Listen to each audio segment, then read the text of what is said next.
Perkenalkan, saya Nabila Aulia Imron dari Tadris Matematika. Di sini saya akan menjelaskan tentang sosialisasi 5M dan fungsinya vaksinasi.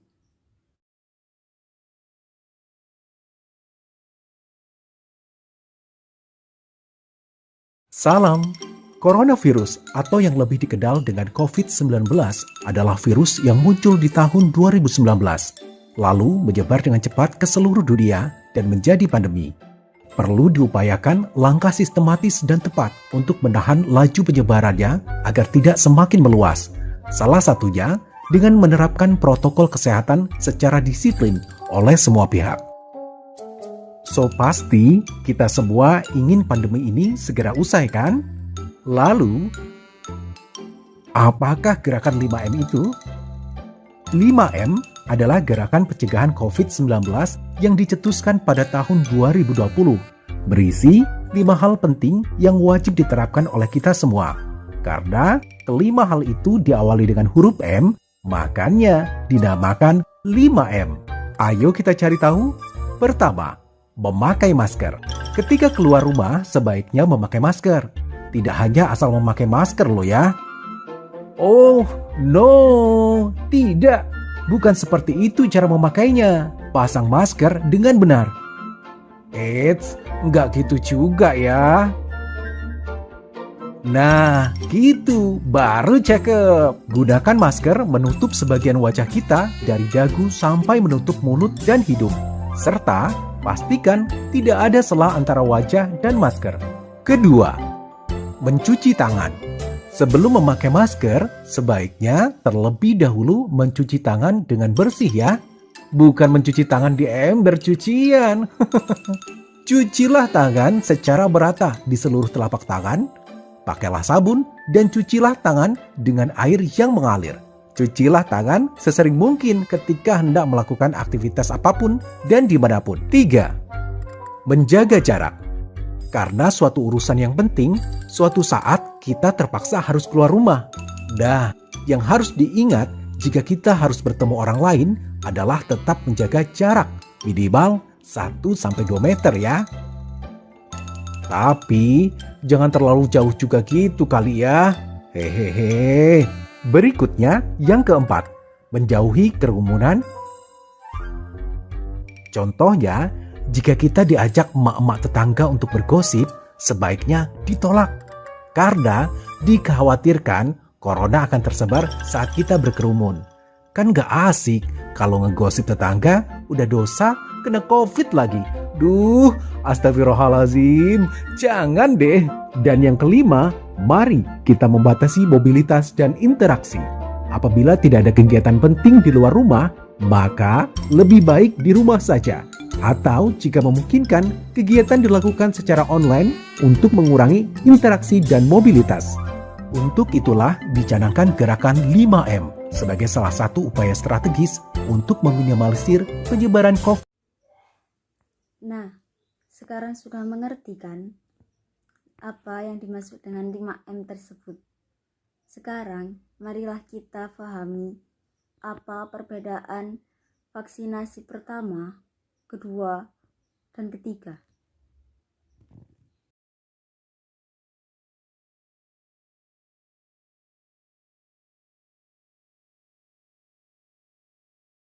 Sekitar 4 bulan setelah kita rilis video mengenai kapan vaksin corona datang, akhirnya vaksin corona pun datang.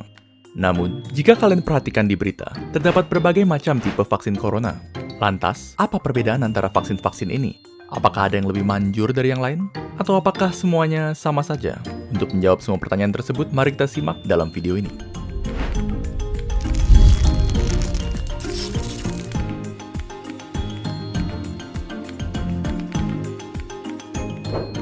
Untuk video ini, kami akan membahas 5 vaksin corona yang berbeda, yaitu vaksin dari Pfizer-BioNTech, Moderna, AstraZeneca Oxford, Sputnik V, dan tentunya yang pertama masuk ke Indonesia, Sinovac. Terdapat sejumlah perbedaan antara vaksin-vaksin corona ini. Perbedaan terbesar di antaranya adalah perbedaan berdasarkan cara kerjanya. Maka, untuk video ini, perbedaan itulah yang akan kita bahas. Namun, sebelum membahas perbedaan cara kerja vaksin, ada baiknya kita memahami terlebih dahulu bagaimana sebenarnya tubuh manusia melawan virus dan menciptakan kekebalan. Ketika virus atau apapun yang bersifat asing memasuki tubuh manusia, sistem imun kita akan menyerangnya. Namun, proses sistem imun menghabisi virus memerlukan waktu yang lama, karena untuk mengalahkan infeksi, sistem imun kita harus mencari tahu cara untuk melawannya terlebih dahulu. Sementara proses ini berlanjut, virus akan terus menyebar dan berlipat ganda, dan tubuh yang terinfeksi akan jatuh sakit. Akhirnya, setelah sistem imun tubuh berhasil menghabisi virus, dia akan terus mengingat cara untuk melawannya, sehingga jika virus yang sama datang lagi, tubuh kita sudah siap menghadapinya. Jadi pada dasarnya, bisa dikatakan bahwa cara kerja semua vaksin itu relatif sama, yaitu untuk memberi sistem imun kita strategi perlawanan virus tanpa harus melawan virusnya secara langsung. Meskipun demikian, cara menyampaikan strategi perlawanan tersebut berbeda-beda untuk tiap vaksin. Kita mulai dengan Sinovac, vaksin COVID-19 buatan Cina yang menggunakan metode inactivated virus atau virus yang dinonaktifkan. Metode ini menggunakan virus COVID-19 yang sudah dibunuh yang kemudian dimasukkan ke dalam tubuh manusia. Walaupun nonaktif dan tidak dapat menyebar, sistem imun tetap akan menanggapinya dan mempelajari cara melawannya. Namun, respon dari sistem imun mungkin saja tidak seampuh jika melawan virus yang masih hidup. Oleh karena itu, tipe vaksin seperti ini memerlukan beberapa dosis supaya efektif. Selanjutnya, terdapat vaksin dari AstraZeneca dan Sputnik V yang menggunakan metode viral vector. Berbeda dengan metode virus non-aktif, metode ini menggunakan virus yang masih hidup namun relatif lebih lemah, seperti adenovirus yang menyebabkan pilek. Virus lemah tersebut kemudian digunakan sebagai tumpangan bagi materi genetik COVID-19 yang akan digunakan oleh sistem imun untuk menciptakan kekebalan tanpa harus mengekspos tubuh terhadap bahaya dari virus corona yang asli. Dan selanjutnya, metode yang paling banyak dibicarakan dan yang termutakhir di antara vaksin-vaksin yang ada, yaitu vaksin mRNA yang digunakan oleh Pfizer dan Moderna. Cara kerja vaksin ini lumayan keren, jadi dengarkan baik-baik. Di dalam COVID-19, terdapat suatu protein yang sangat penting. Protein ini digunakan oleh COVID untuk memasuki sel tubuh manusia dan membuatnya lebih mudah menular. Anggap saja ini sebagai senjata yang membuat COVID terlalu overpowered.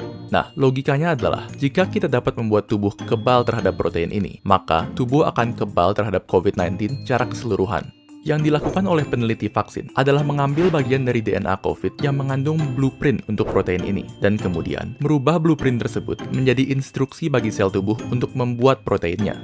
Instruksi ini dikenal sebagai mRNA, dan mRNA inilah vaksinnya. Lalu, mengapa kita ingin sel tubuh membuat protein ini? Bukannya itu berbahaya? Tidak sama sekali. mRNA ini aman karena hanya mengandung instruksi untuk membuat protein itu saja dan tidak mengandung virus corona sepenuhnya. Jadi bisa dianggap seperti senjata tanpa tuan. Setelah mRNA masuk ke dalam tubuh, sel tubuh akan memulai membuat protein ini yang kemudian akan ditanggapi oleh sistem imun. Setelah sistem imun berhasil menghancurkan protein ini, dia akan tetap ingat cara melawannya, sehingga membuat dirimu kebal terhadap COVID-19.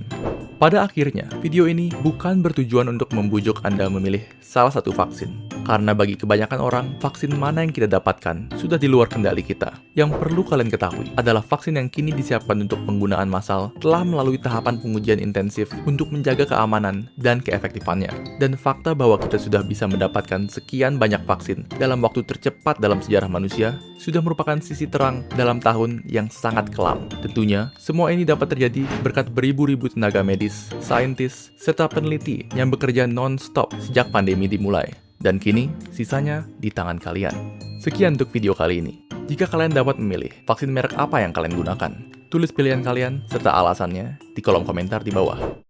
Dengan pengertian tersebut, saya berharap kita akan menjalankan 5M dan melakukan vaksinasi untuk kedepannya supaya kita terhindar dari yang namanya virus corona.